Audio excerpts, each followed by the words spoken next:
सबैजनालाई प्रभु यीशु ख्रीष्टको नाममा जय मसीह। प्रभुले आज पनि हामीलाई सहायता गर्नुभयो, दया गर्नुभयो।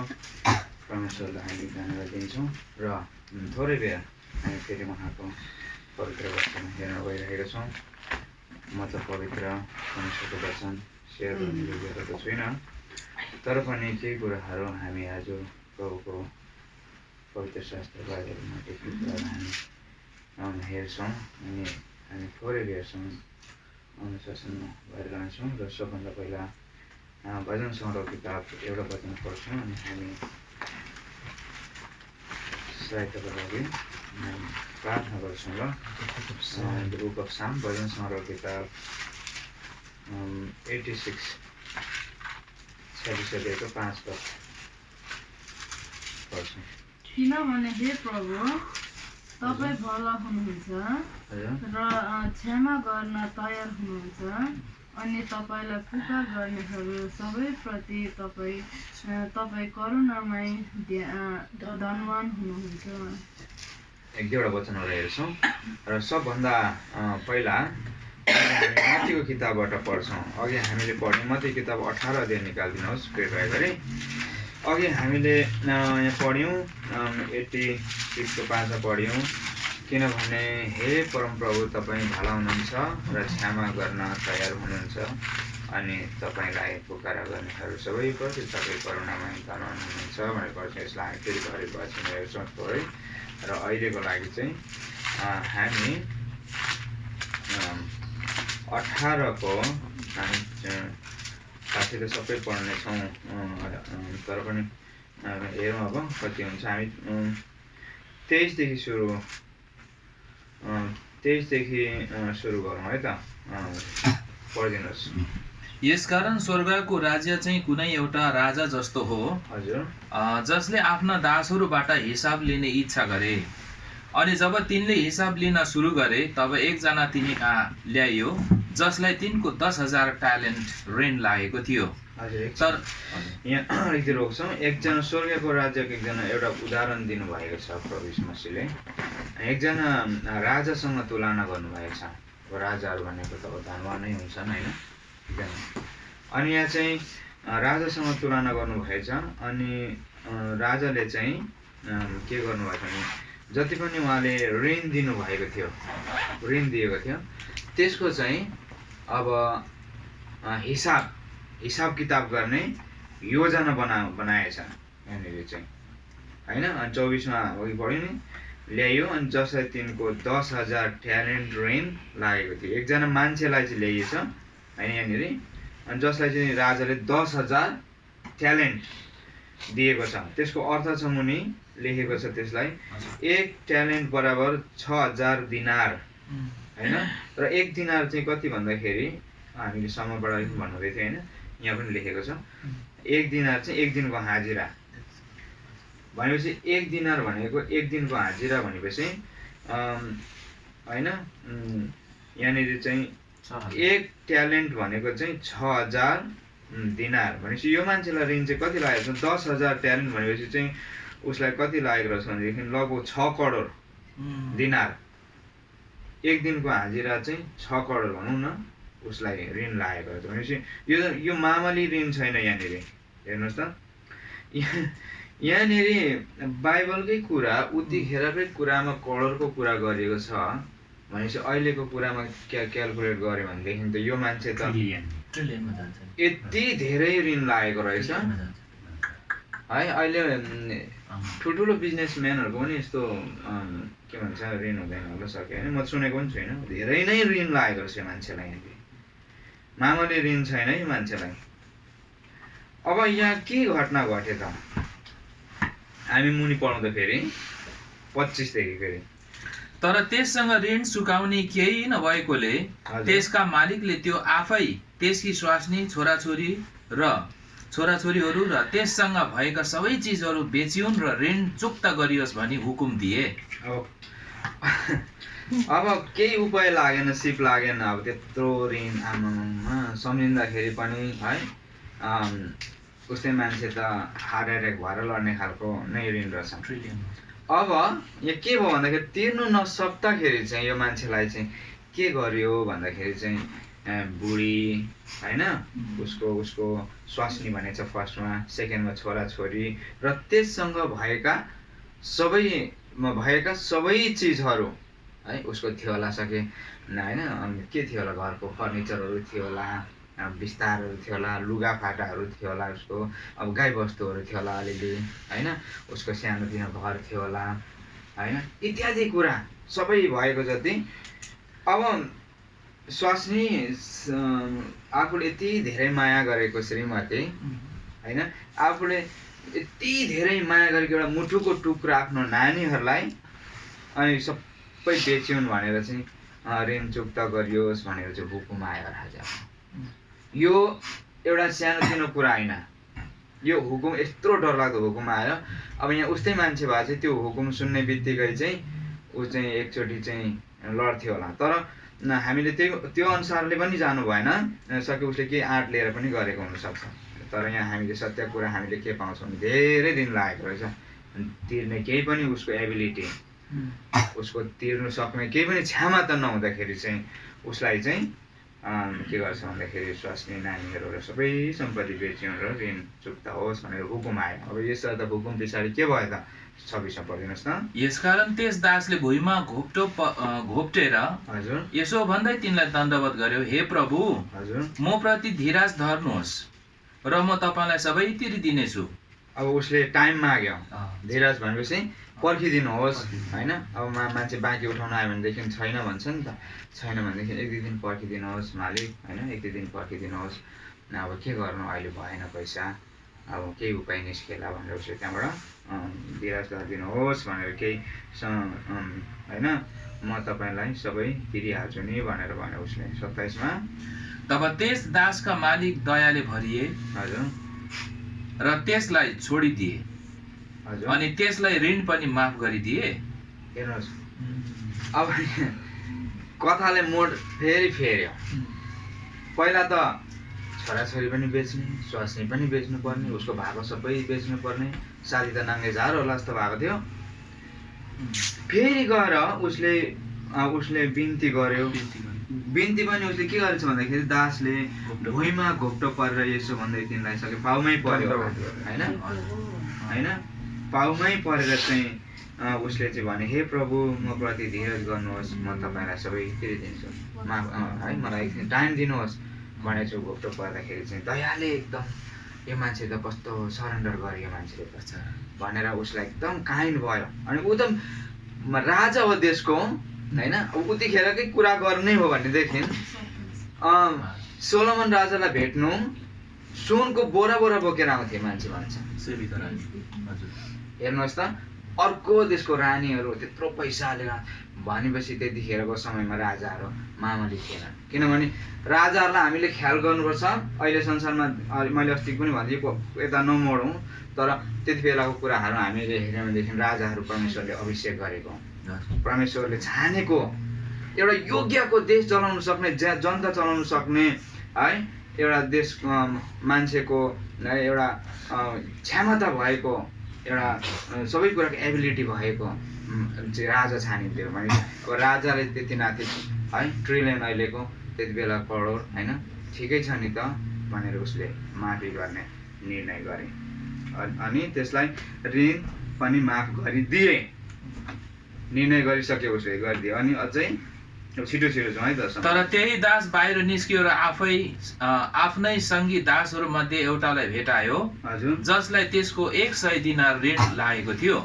हजुर अनि त्यसले त्यसलाई पक्रेर यसो भन्दै घोक्रो अठ्यायो, तँलाई लागेको ऋण मलाई तिरिहाल।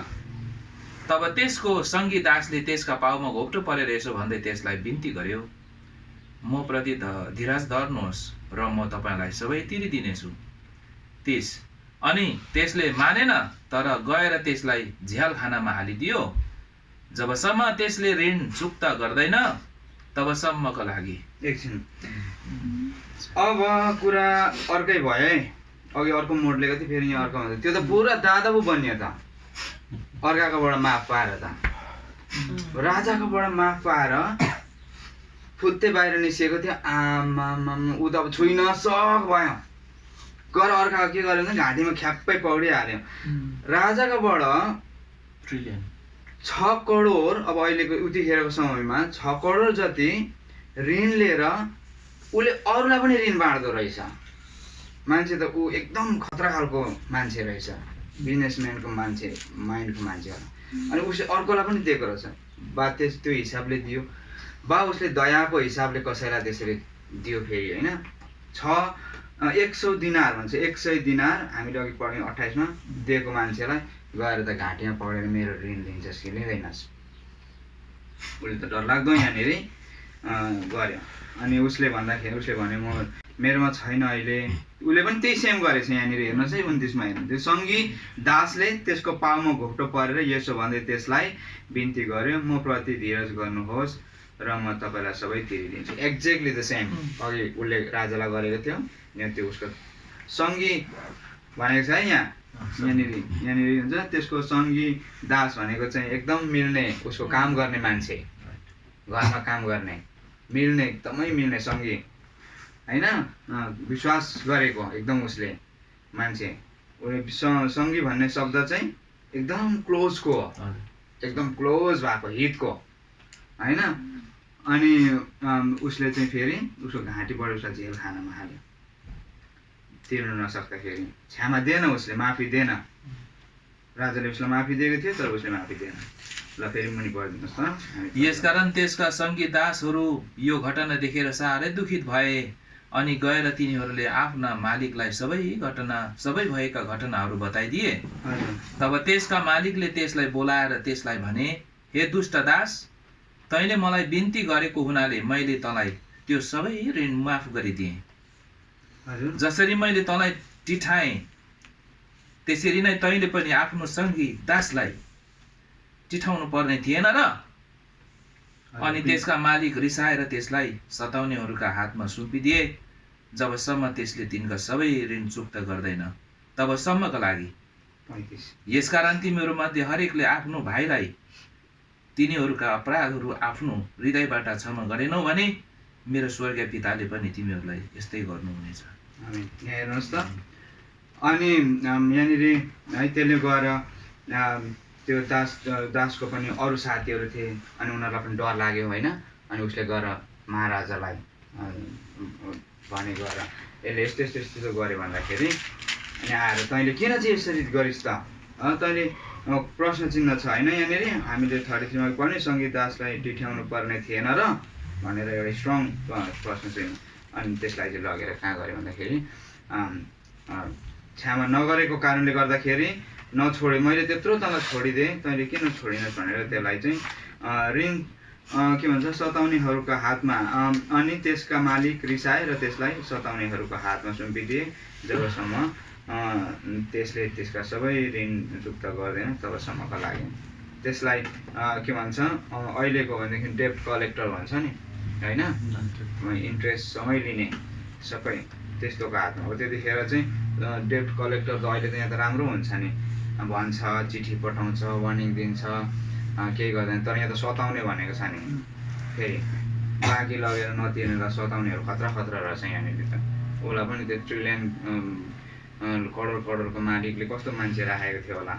मैले बम्बईको घटना एउटा भन्छु, धेरै पैसा भएको मालिकहरू हुन्थे, ठुलो कम्पनीहरू, ठुल्ठुलो फ्याक्ट्री कम्पनी, इन्डिया जस्तो ठाउँमा कत्रो ठुल्ठुलो त्यहाँको कम्पनीको मालिकहरू चाहिँ पैसावाला हुन्छ क्या। अनि एटिएम मेसिन यहाँको जस्तो विदेशको जस्तो अब अहिले त निकै भएको छ, उतिखेरको समयमा त्यति थिएन। अनि एटएजीमा पुरा पैसा लिएर जानुपर्ने क्या, पेमेन्ट गर्नु काम गर्ने मान्छेलाई, सेक्युरिटीलाई भयो अनि के भन्छ उनीहरूको अफिसमा काम गर्नेलाई भने ठुलो एटएजीमा एक एटएजी पैसा लिएर जान्थ्यो क्या। अनि उसकोमा चाहिँ के भन्छ पुरा उयो हुन्थ्यो, गनम्यानहरू हुन्थ्यो उसको गाडीमा चाहिँ पुरा, त्यो उसको प्रोटेक्सनको लागि होइन। अनि कसैले उसलाई त्यो मालिकलाई नराम्रो नजरले हेर्ने, कसैले केही गर्ने होइन, उसको पुरै गार्ड लिएर आउने क्या, बन्दुकहरू लिएर ठुल्ठुलो ज्यान भएको मान्छेहरू। अनि त्यो मान्छेहरूले अलिकति केही चासचुस तिनीहरू एकदम ट्यालेन्ट मान्छे हुन्छ क्या, उसको बडीगार्डहरू कहाँबाट के हुँदैछ साइकोलोजी पढेकोहरू हुन्छ होइन, एकदम धनी मान्छे त्यसरी राखेर हिँडेको हुन्छ क्या। अनि ठ्याक्कै उसलाई चाहिँ प्रोटेक्ट गर्नुको लागि। अनि बाइबलमा म त्यस्तो देखेको छु वहाँनिर, मैले देखेको कुरा भनेको बाइबलमा यहाँनिर त्यही छ एक्ज्याक्टली। उसको पनि के भन्छ सताउने मान्छेहरू क्या उठाउने। अब अहिले त समय अहिले सजिलो छ, त्यति बेला चाहिँ ऋण उठाउने के भन्छ त्यस्तोको सताउनेको हातमा छोडिदियो भनेपछि उसलाई चाहिँ एकदम धनी धनी मान्छेले राखेको हुन्छ। त्यस्तो त्यतिखेर चाहिँ राजाको होइन बडीगार्डहरू अथवा डेब्ट कलेक्टरहरूको हातमा छोडेपछि त्यहाँबाट त्यसलाई चाहिँ जबसम्म चुक्ता गर्दैन तबसम्मको लागि मानिसले सताउनेहरूको उसको हालत के भयो होला भन्ने कुरा हामीले सोच्नै सक्दैनौँ। 35मा यसकारण तिमीहरूमध्ये हरेकले आफ्नो भाइलाई तिमीहरूको अपराधहरू आफ्नो हृदयबाट क्षमा गऱ्यौँ भने मेरो स्वर्गीय पिताले पनि तिमीहरूलाई क्षमा गर्छ। विशेष गरी मैले जोड्नु खोजेको कुरा अब यहाँनिर एउटा दासलाई एउटा मालिकले त्यत्रो एउटा 6 करोड दिनार है उसले माफ गरेको छ। उसले गएर सानो एउटा 100 दिनार उसले गएर उसको आफ्नो सङ्गी दासलाई उसले माफ गर्न सकेन। नसकेको कारणले गर्दाखेरि उसलाई ठुलो पनिसमेन्टमा होइन ऊ जानु पर्यो। एउटा ब्रिफ परमेश्वरले भन्नुभएको एउटा यो उखान स्वर्गीयको राज्य चाहिँ कस्तो हो भन्ने विषयमा यहाँनिर भन्नुभएको।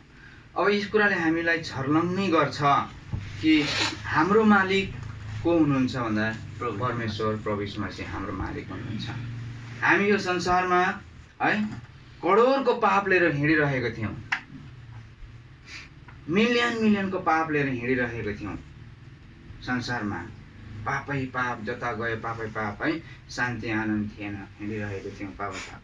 तर है यत्रो दयाले भरिनुभयो कि है हामीले उहाँ चाहिँ यो स्वर्ग छोडिकन यो पृथ्वी तलमा आइकन हाम्रो पापहरू सबै नै के गर्नुभयो चुक्ता गरिदिनु भयो। अब हामी पापबाट छुटकारा भयौँ, सबै तिरिदिनु भयो। अनि हामी यस्तो रमावट भयौँ, त्यो दास अघि जसरी रमावट भएको थियो है ठ्याक्कै हामी अहिले चाहिँ फ्रिडम, हाम्रो केही ऋणहरू नै छैन होइन। बेला बेला हामी सोच्छौँ, सानोतिनो कुराहरू पनि सोध्छु म बेला बेला।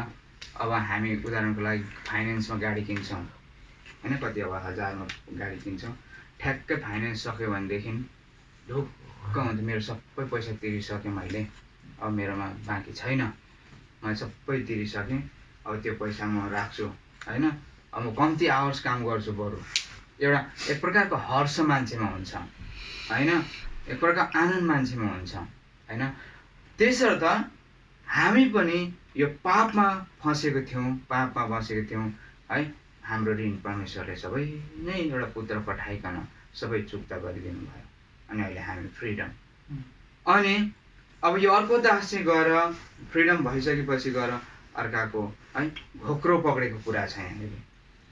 अनि त्यसले चाहिँ अर्कोलाई क्षमा नगरिदिएको कुरा छ यहाँनिर होइन।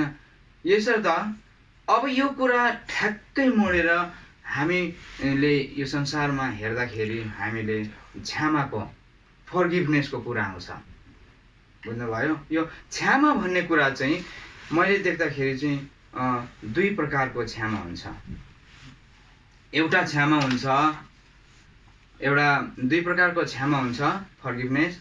एउटा क्षमा हुन्छ कसैले भुल गर्यो, कसैले त्रुटि गर्यो र आएर तपाईँको शरण पर्यो, दाजु दिदी भाइ मैले भुल गरेँ, मलाई क्षमा गरिदिनुहोस्, मलाई माफ गरिदिनुहोस् भनेर उसले मानिलियो भनेदेखि हामी के गर्छौँ उसलाई, ठिकै छ नि त आउनुभयो, कति राम्रो, सोचेको पनि थिइनँ मैले त तपाईँ आउनुहुन्छ भनेर, तपाईँलाई किन त्यस्तो गर्नुहुन्छ। सके त्यो पास्टको कुरा निकालिँदैन पनि हामी फ्युचरपट्टि जाउँ होइन। किन त्यो पास्टको कुरा निकाल्नु, छोडिदिनुहोस्, किन त्यसो गर्नुहुन्छ, सरी है त होइन, ठिकै छ नो वरिज होइन, ठिकै छ, हामी उसलाई क्षमा गरिदिन्छौँ।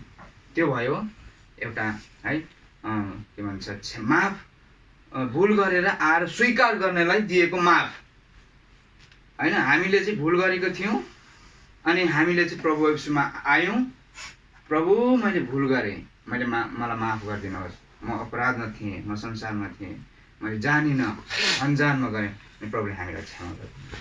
अब अर्को कुरा, अर्को क्षमा चाहिँ जसले माफै माग्दैन त्यसलाई पनि क्षमै दिने, त्यो चाहिँ भेट्नु गाह्रो हुन्छ भुल गरेर गयो ऊ झुक्नु आएन। उदाहरणको लागि मैले कसैलाई भुल गरेर गएँ, म झुक्नु आइनँ उसकोमा, भनेपछि म चाहिँ देखेको छुइनँ अहिलेसम्म। हुन्छ गाह्रै होला संसारमा, मैले देखेको छुइनँ, म पनि त्यस्तै खालकै छु होइन। भुलै नगरिकन क्षमा दिने मान्छे चाहिँ एकजना मात्रै मैले को देखेँ भन्दाखेरि प्रभु यीशु मसीह।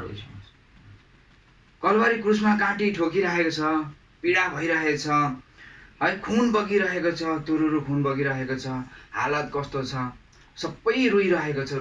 उता उस प्रभुको आमा पनि रोइरहनु भएको छ, चेलाहरू रोइरहेको छ, सबै रोइरहेको छ, आँसु बगाइरहेको छ है, हातमा काँटी खुट्टामा पुरा खुनै खुन भइरहेको छ। त्यति बेला पनि प्रभुले के गर्नु भन्नुभयो भन्दाखेरि तिनीहरूले के गर्दैछन् तिनीहरूले जान्दैनन्, हे परमेश्वर तिनीहरूलाई के गर्नुहोस्, क्षमा गर्नुहोस्, माफ। आउनुहोस् त लुकाको किताबमा छ, पढिदिनुहोस् त लुकाको किताब 23 अध्यायको 34। अब छिटो जान्छौँ है त।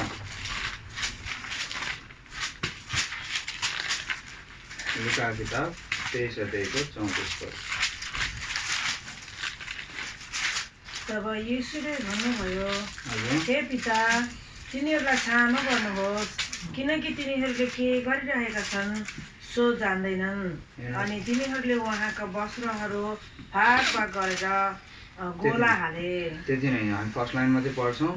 तिनीहरूले के गरिरहेका छन् तिनीहरूले जान्दैनन्, हे पिता तिनीहरूलाई क्षमा गर्नुहोस्। भुलै है गर्नु स्वीकार नगर्नेलाई आउनेलाई पनि क्षमा। दुई प्रकारको क्षमा भनेको यो हो होइन। अब भुल गरेर पनि आएर क्षमा माग्ने सामान्य हो, संसारमा चलिआएकै हो, हामीले दिन्छौँ। तर भुल गरेर नआउने नझुक्नेलाई पनि प्रभुले के गर्नुभयो भने यिनीहरूले के गर्दैछन् यिनीहरूलाई थाहा छैन। प्रभु है, हे परमेश्वर, हे पिता के गरेर यिनीहरूलाई क्षमा गर्नुहोस् भनेर भन्छ। अनि यो क्षमा भन्ने कुरा चाहिँ यो प्रकारको गल्ती नै नगरिकन कसैलाई क्षमा गर्ने भावना चाहिँ यो चाहिँ बाहिर देखावटी आउँदैन, यो चाहिँ एकदम भित्र मनबाट आएको हुनुपर्छ। र यो चाहिँ मत्तीको किताबमै आउनुहोस् त 18 अध्यायमा, 18 अध्यायको 34 पद। अलिक छिटो है त, यसकै हामीले अघि पढ्यौँ नि, अघि नै हामीले यसको पढिसक्यो, 35 पदमा पढिसकेको छौँ। यो चाहिँ कहाँबाट आउनुपर्छ भन्दाखेरि हृदयबाट आउनुपर्छ। अघिकै हामी पाठमै हात लगाइराख्नु भएको होला, त्यहाँ आउनुहोस् ल पढिदिनुहोस्। मत्ती 18 अघिकै हो हजुर, 35 18 को 35। यसकारण तिमीहरूमध्ये हरेकले आफ्नो भाइलाई तिनीहरूका अपराधहरू आफ्नो हृदयबाट क्षमा गरेनौ भने मेरा स्वर्गीय पिताले पनि तिमीहरूलाई यस्तै गर्नुहुनेछ। हृदयबाट अपराधहरू क्षमा गऱ्यौँ न भनेको छ, हृदयबाट गर्नुपर्छ क्षमा। बुझ्नुभयो? हामीले अपराध गर्नेहरूलाई चाहिँ है अथवा क्षमा माग्नेहरूले चाहिँ हृदयबाट गरेको छैन भने रहिरहन्छ क्या, त्यो सानो तिनो रहिरहन्छ, त्यो खिर नगएको क्या, पिलो निस्किन्छ कि अनि फुटाउँदाखेरि जोडले फुटाइन्छ, भित्रको खिल निस्केर गयो भने बिस्तारै बिस्तारै जाती हुन्छ। तर त्यो भित्रको खिल निस्केर जब त्यो जाँदैन नि, त्यो खिलबाट फेरि आउँदो रहेछ। अनि त्यो पिलबाट आएपछि त्यो पुरा त्यो खिल नगएको चाहिँ बल्झी बस्छ, दुखी बस्छ। यो क्षमा दिने पनि हृदयबाट जानुपर्छ क्या, भित्रबाट जानुपर्छ, अनि मात्रै त्यो के भन्छ फेरि बल्झिँदैन होइन। अनि ऊ चाहिँ के भन्छ एकअर्कालाई क्षमा हृदयबाट दिएपछि चाहिँ त्यो कुरा फेरि रिपिट हुने कुरा आउँदैन। मर्कुसको किताब आउनुहोस् त। हामीले क्षमा गऱ्यौँ भने मात्रै हामीलाई पनि क्षमा गरिन्छ भन्छ, 11 को 24। यसकारण म तिमीहरूलाई भन्दछु, हजुर तिमीहरूले प्रार्थना गर्दै जे कुराहरू माग्दछौ ती पाउँछौ भने विश्वास गर र तिमीहरूले ती पाउनेछौ। हेर्नुहोस् त कति पढ्नुभयो, 25 पनि पढिदिन्छु, 25 चाहिँ भनेको है त। अनि जब तिमीहरू प्रार्थना गर्दै उभिन्छौ तब कसैको विरोधमा तिमीहरू केही छ भने क्षमा गरिदेऊ र तिमीहरूका स्वर्गमा हुनुहुने पिताले पनि तिमीहरूका अपराधहरू तिमीहरूलाई क्षमा गरिदिउन्। हेर्नुहोस् त, हामीले क्षमा गऱ्यौँ भने मात्रै हामीलाई पनि क्षमा गर्नुहुन्छ प्रभुले। हामी कसैलाई है क्षमा गरिदिउँ भने मात्रै हामीलाई पनि क्षमा गर्नुहुन्छ। हामीले क्षमै गरेको छैनौँ कसैलाई माफी नै दिनु सकेनौँ भनेदेखि हामीलाई पनि हाम्रो अपराधहरू कहिले पनि क्षमा गर्नुहुन्न प्रभुले होइन। यहाँनिर हामीले स्पष्टसँग पढ्यौँ होइन, तिमीहरूले आफ्नो अपराधहरू कसैलाई क्षमा गर्यो भनेदेखि अनि स्वर्गीय पिताले पनि हाम्रो अपराधहरू क्षमा गर्नुहुन्छ। हामीले जति भुल गरेको भए पनि उहाँले क्षमा गर्नुहुन्छ। जब मान्छे झुक्छ, जब मान्छे शरण पर्छ, तब उसले के गर्छ भन्दाखेरि उसलाई एउटा काइन्ड, एउटा दयाको भावना आउँछ क्या, एउटा छोडिदिउँ भन्ने। यसर्थ हामी झुक्यौँ एक समयमा होइन, अनि हामीलाई हाम्रो अपराधहरू प्रभुले सबै क्षमा गरिदिनु भयो।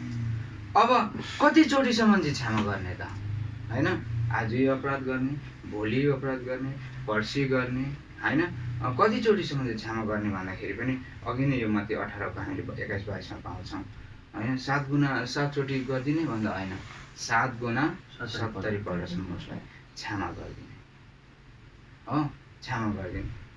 अब यो क्षमा 7 गुणा 70 पल्टसम्म क्षमा गरिदिइराखेपछि त मान्छे त नि भुल गरेकै क्या क्षमा छ नि त। प्रभुले हामीलाई क्षमा दिनुहुन्छ। बिहानभरि भुल गर्यो, बेलुका प्रभु क्षमा गर्नुहोस् होइन। क्षमा 7 गुणा 70 पल्ट क्षमा दिने भनेकै छ बाइबलमा भने अपराध गरेको मान्छे होइन। यो प्रकारको अपराध चाहिँ कुन प्रकारको अपराध चाहिँ एक्सेप्टेन्स, कुन प्रकारको अपराध चाहिँ एक्सेप्ट हुँदैन होइन। अब बाइबलको वचनमा स्पष्टसँग हामी पाउँछौँ प्रभु यीशु मसीहलाई हामीले विश्वास गरेपछि, प्रभु यीशु मसीहलाई हामीले स्वीकार गरेपछि होइन, फेरि हामी त्यही प्रकारको पापमा गयौँ भने के हालत हुन्छ, क्षमा गर्नुहुन्छ कि हुँदैन भन्ने कुरा हामी पढ्छौँ हिब्रू किताबमा। हेर्नुहोस् त केही हिब्रू किताब 10 अध्यायको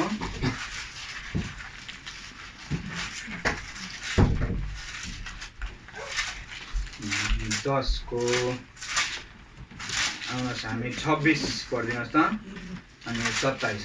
किनकि सत्यको ज्ञान प्राप्त गरेपछि यदि हामी इच्छापूर्वक पाप गर्दछौँ भने पापहरूका निम्ति कुनै बलिदान बाँकी रहँदैन, तर न्यायको डरलाग्दो प्रतीक्षा र विरोधीहरूलाई भस्म गर्ने आगोको ज्वाला मात्र बाँकी रहन्छन्।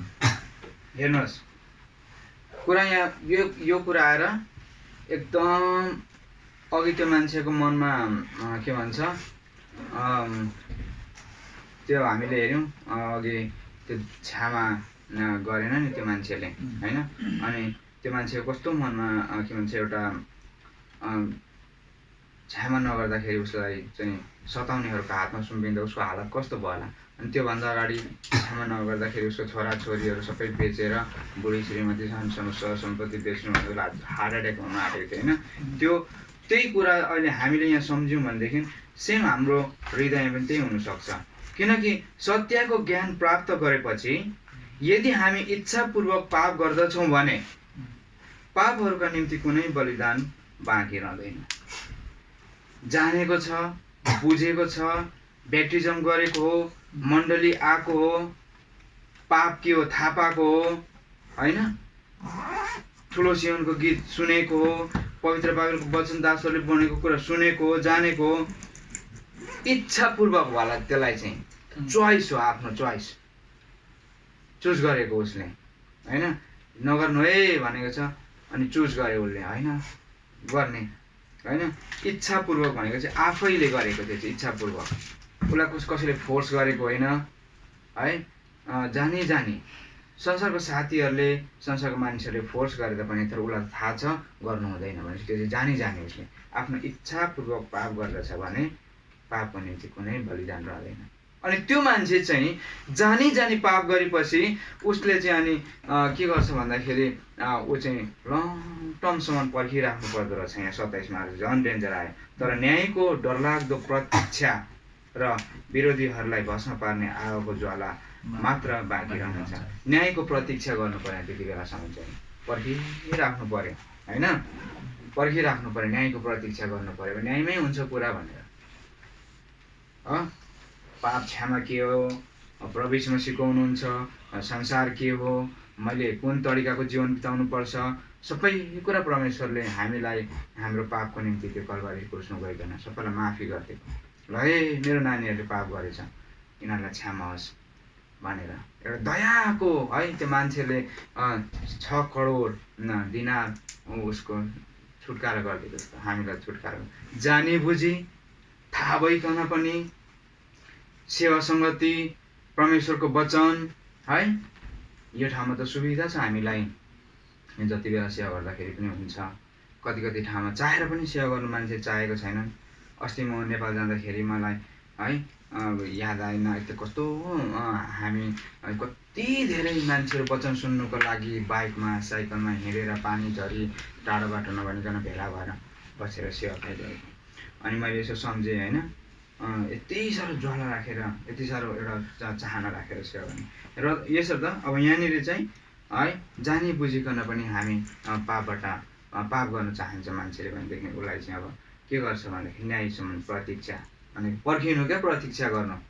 कसैको प्रतीक्षामा बसिरहेको छु भन्छ नि, प्रतीक्षा गर्नु पर्खिरहेछु न्यायको अब न्याय नै नि गर्छ। उसलाई थाहा हुँदैन म पर्खिरहेको छु भन्ने कुरा थाहा हुँदैन, तर इन्डाइरेक्टली ऊ पर्खिरहेको छ न्यायको लागि।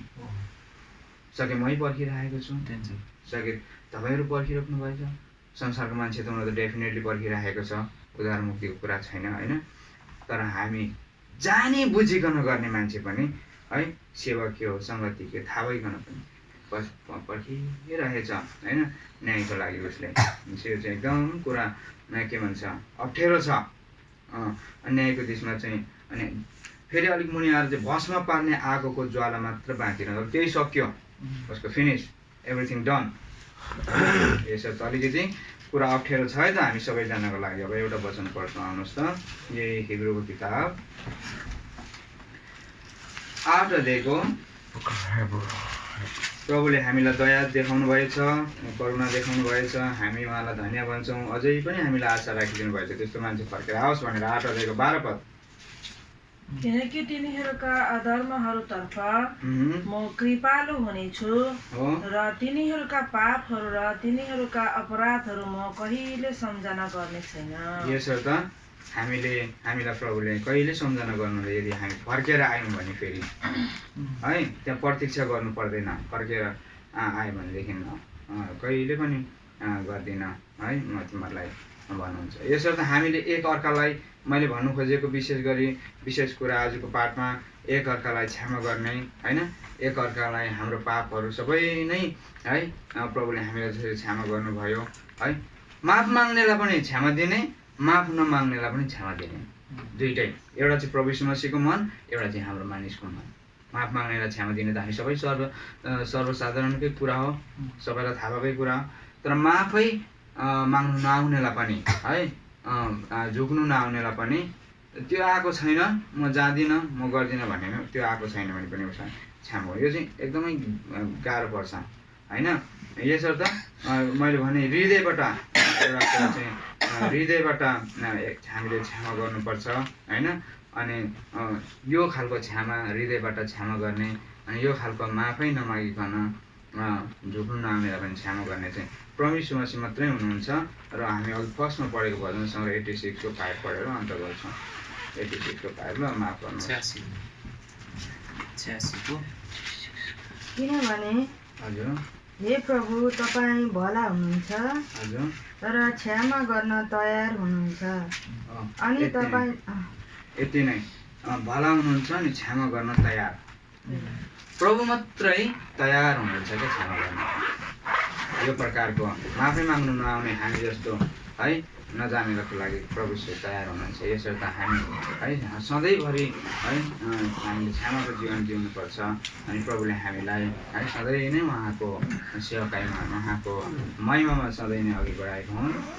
प्रभुले हामीलाई सबैलाई आशीर्वाद दिएको हुन्। सबैजनालाई जय मसीह।